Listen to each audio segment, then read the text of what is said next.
লোকদেরকে হাত জোর করে বলছে যে ভাই স্থায়ী একটা কাজের ব্যবসা করে দাও। কেন তোর বাবার জন্য অনেক কিছু করছি, তোর বাবা ভালো মানুষ না, বুড়া বয়সে বিমরতি ধরছে, উনি যখন ভাষায় গালি করছে। আসসালামু আলাইকুম। যে যেখান থেকে আমাদের ভিডিওটি দেখছেন সকলকে জানাই আন্তরিক শুভেচ্ছা ও অভিনন্দন। মিস্টার আল আমিন ওনার একটি ফেসবুক পোস্ট মাধ্যমে জানিয়েছেন, সৌদি আরবে গিয়ে আমার বাবা প্রতারণার শিকার হয়। তাকে এখন পর্যন্ত কোনো কাজ দেওয়া হয়নি, প্রায় 5 মাস হয়ে গেছে ইকামা দেয়নি, তাকে অবৈধ রেখেছে, আবার তাকে মারধরও করে। আরও অভিযোগ রয়েছে, আমার বাবার সাথে আরও কয়েকজনের মারধর করা হয়।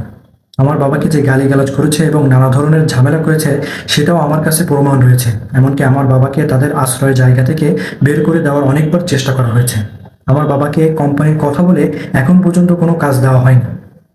আমাদের সাথে টোটালি প্রতারণা করা হয়েছে।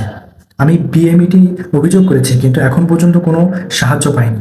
এমনকি আমি দালালের সাথে যোগাযোগ করার চেষ্টা করেছি, তারা কোনোভাবেই আমার ফোন ধরেনি এবং তাদের সাথে সরাসরি যোগাযোগ করেছি। আমাদের কাজের আশ্বস্ত দিয়েছে, কিন্তু এখন পর্যন্ত কোনো কাজ দেয়নি। আমাকে হুমকি দেয়, দয়া করে কেউ আমাকে সাহায্য করতে পারবেন। পরিবার নিয়ে খুব চাপের মাঝে আছি, খুব ঝামেলার মধ্যে আছি। আচ্ছা চলুন আমরা আলামিনের কাছ থেকেই সব ঘটনা শুনে আসি। জি, কেমন আছেন আপনি? কোথা থেকে বলছেন? একটু কাইন্ডলি সব ডিটেলস বলবেন।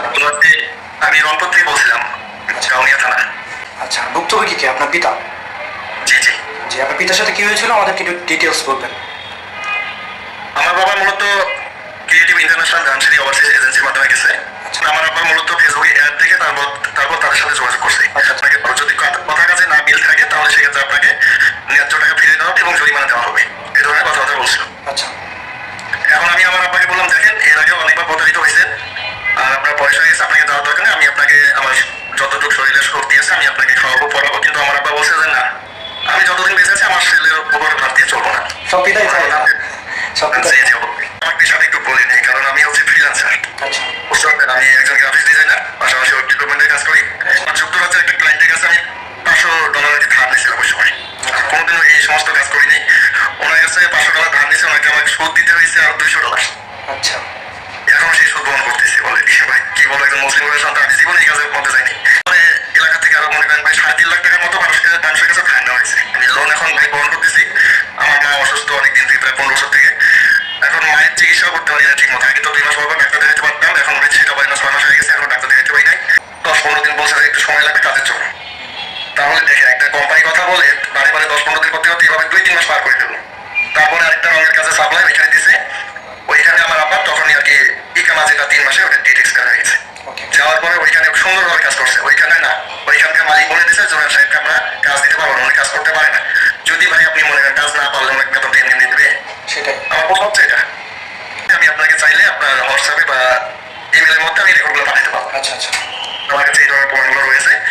মা বাবা তুলে গালিগালাজ করছে, যেগুলো বলার মতো না, এত জঘন্য ভাষা।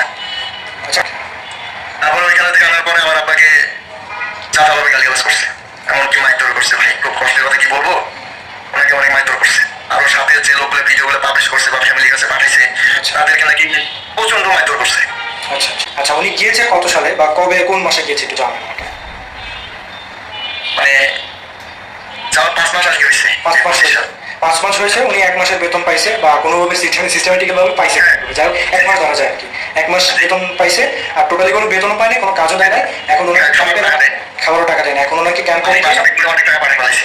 ওকে, ওকে, যেখানে বিদেশে বাসা দেওয়ার কথা, সেখানে আমি এখান থেকে আরো দিছি।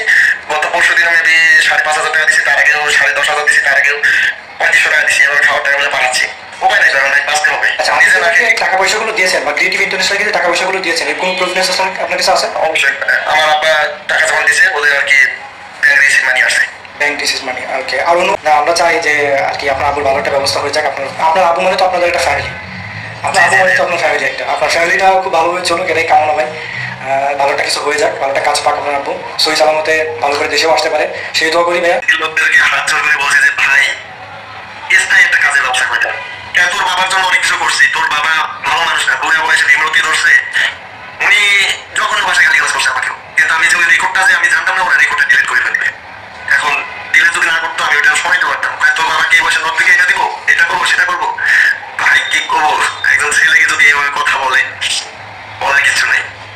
এদিকে মনে করেন একটা মামলা চলতেছে, সেখানেও টাকা দেয়, আমাদেরকে টাকা দেয়, বাজার করতে পারে, মানে সব দিক দিয়ে বিভ্রান্ত। তার মধ্যে আমাদের এমন 2 দিন পর বাসায় চলে আসে, আমি এদেরকে এত করে